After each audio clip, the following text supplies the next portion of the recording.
Guys welcome to the next vlog of RX learning hub. आज चाहिँ हामी तिनजना रोजिना गरिमा र म चाहिँ हेटोटाको कमाने ठाउँ चाहिँ एक्सप्लोर गरिरहेछौँ।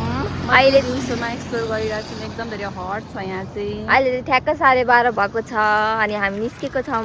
आज अब हामी तपाईँहरूलाई यहाँको विभिन्न ठाउँहरू चाहिँ हामी भिडियो मार्फत क्याप्चर गरेर देखाउँदैछौँ। हेर्नु होला, लाइक सेयर पनि गरिदिनु होला, कमेन्ट पनि गरिदिनुहोस्। अनि ल गरिमा, आज हामी अब जुन ठाउँ जान आँटेको छौँ त्यो ठाउँको बारेमा केही एक दुई शब्द भनिदिनु त। अहिले भनेर हुँदैन, त्यही बेर देख्नुहुन्छ। ओके, त्यो ठाउँमा हाम्रो के पनि छ? मदन भण्डारीको हाम्रो ल्याब पनि त्यही हो। अब ल्याबबाट हामी त्यहाँ एउटा राम्रो ठाउँ चाहिँ हामी तपाईँहरूले देखाउनेछौँ, हेर्दै गर्नु होला। अनि रोजिना, यो ठाउँ चाहिँ फर्स्ट टाइम आइरहेको थियो, कस्तो फिल भइरहेको छ?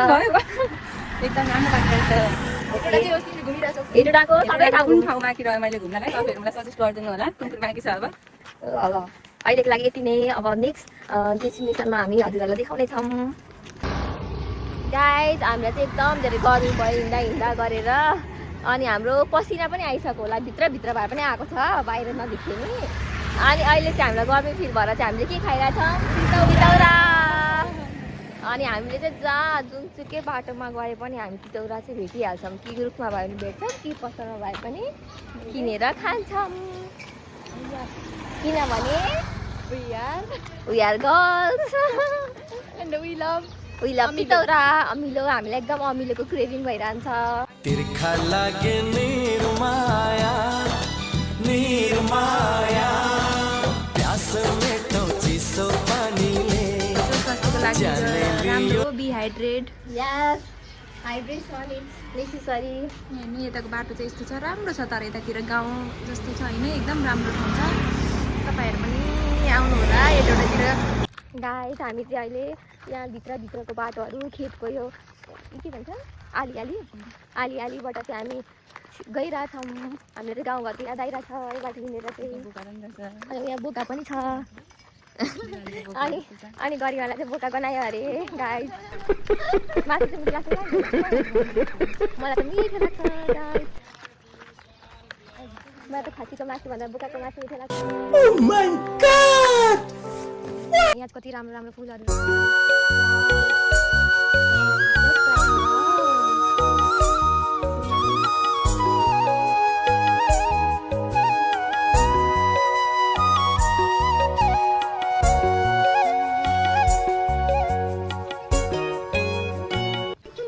कौन कहता है कि परियां आसमान में रहती है? झूठ कहते हैं। मैं तो यहीं जमीन पर रहती हूँ।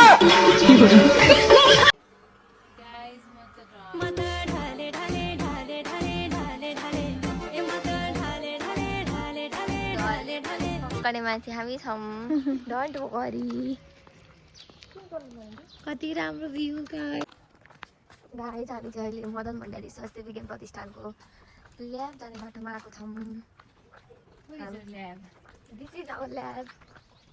यहाँ छ हाम्रो मदन भण्डारीको ल्याब। यहाँ छ बोर्ड मदन भण्डारीको। हामी मदन भण्डारीको रिसर्च सेन्टर हो। यही बोर्ड हेर्न सक्नुहुन्छ। पोखरी जाने बाटो हो।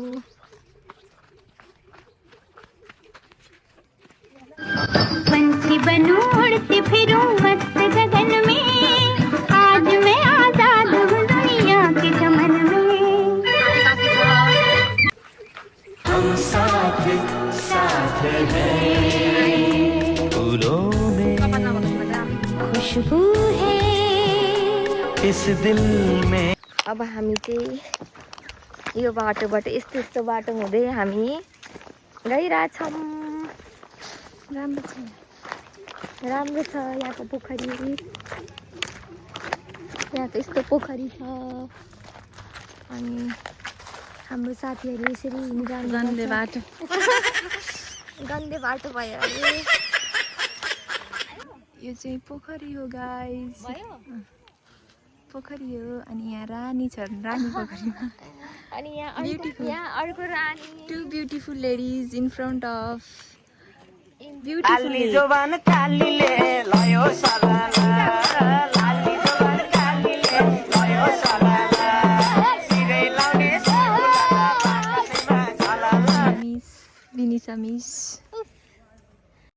पोज दिइरहेछ।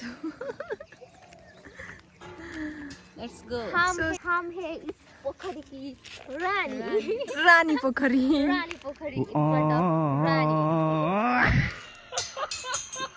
So nice view Rani Pokhari अरे गाइस वाउ रानी पोखरी नै रहेछ तर कस्तो राम्रो छ तपाईहरु यहाँ आउनु होला एकदम मन शान्त शान्त एकदम तपाईहरुलाई पिसफुल इन्भाइरोमेन्ट चाहिएको छ भने यता आउनु होला रानी पोखरीमा आउनु होला राम्रो छ तर गाइस अरु के भन्न चाहन्छौ हामीले चाहिँ केही भन्नु छैन ल मान्छेको कि उही हामी तपाईहरुलाई यो पोखरी यति हो हुन चाहिँ तर हामी पोखरीको वरिपरि तपाईहरुलाई देखाउँछौँ कन्जेस्टेड एरियामा बसेर एकदम वाक्क हुनुभएको छ भने चाहिँ यहाँ आउन सक्नुहुन्छ यहाँ एकदम पिस इन्भाइरोमेन्ट छ छेउछेउमा रुखहरू फेरि फाला दाम त्यो भाइहरुले यस्तो हाम फालेको कस्तो खतरा भाइहरु रहेछन् यार यिनी त हेरै 1 2 3 go oh my god oh my god अब गाइस पनि हाल्दै छ हाम्रो भ्लगमा हेर्नु न भरे आउँछौँ यस्तो छ यहाँ राम्रो हामी अहिले चाहिँ हामी हिँड्दैछौँ पोखरीमा कस्तो फिल भइरहेछ कस्तो लागिरहेछ पोखरी मलाई त राम्रो लागिरहेछ राम्रो छ ठाउँ रोजिनालाई कस्तो लाग्दैछ पोखरी एकदम ठुलो बस अलिक फोहोर भइहाल्यो रोजिनालाई चाहिँ छ यहाँ चाहिँ फोहोर सफा गर्ने मान्छेले हाम्रो सजेसन भनेपछि सफा गर्नु होला यो चाहिँ के रहेछ बर्डर होइन पाएको भने खानु छैन यो खान्छन् होला सायद तर यो अर्को नखाने बर्डर के बर्डर के बर्डर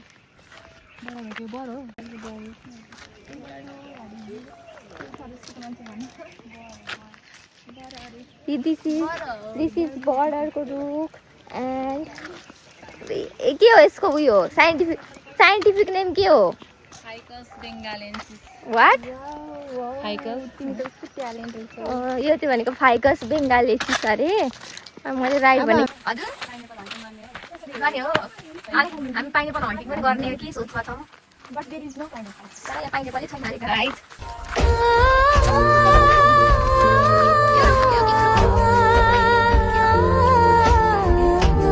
बाटोबाट चाहिँ गइरहेको छ गाइस अनि उहाँ दुईजना चाहिँ अगाडि उहाँ बाटो देखाउने कि उहाँ फर्स्ट टाइम जो आएको थियो उसले बाटो देखाएर छ हामीलाई हामी चाहिँ पछाडि गाइस अब हामी चाहिँ पानीपुरी खान आँटेका छौँ बाटोमा हिँड्दा हिँड्दै हामीलाई भोक लाग्यो सो हामी पानीपुरी खान आँटेका छौँ आन्टीको पसलबाट कस्तो मलाई साउन्ड आएको के कस्तो छ गाइस ऊ चाहिँ 5 क्लासमा पढ्छ अनि उसको चाहिँ आफ्नै फोन छ अरे अनि आफ्नै टिकटक अकाउन्ट पनि छ अरे अनि यहाँ मैले भिडियो क्याप्चर गर्दाखेरि एकदम लजाइरहेछ अहिलेको बच्चा बच्चीहरू त बाफे बाफ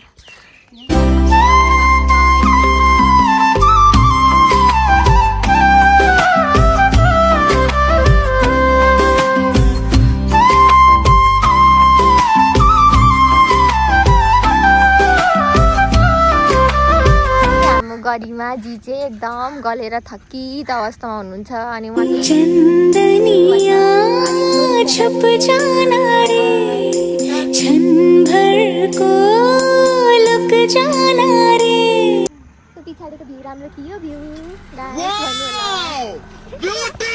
गाइस यो चाहिँ कमाने पुल हो यही पुल क्रस गरेर चाहिँ हामी अघि गएको थियौँ We are the new vloggers in the town, guys. हाम्रो भ्लगहरू कृपया सजेसनहरू दिनु होला के इम्प्रुभमेन्ट गर्नुपर्ने छ हामी गर्नेछौँ नेक्स्ट भ्लगमा हामीलाई भ्लगको बारेमा त्यति धेरै आइडिया छैन त्यही भएर कोही भ्लगहरू बनाइरहनु भएको छ भने हामीलाई सजेसन दिनु होला अनि आरएक्स लर्निङ हबलाई चाहिँ लाइक सेयर कमेन्ट गर्न चाहिँ नभुल्नु होला okay bye guys see you in the next vlog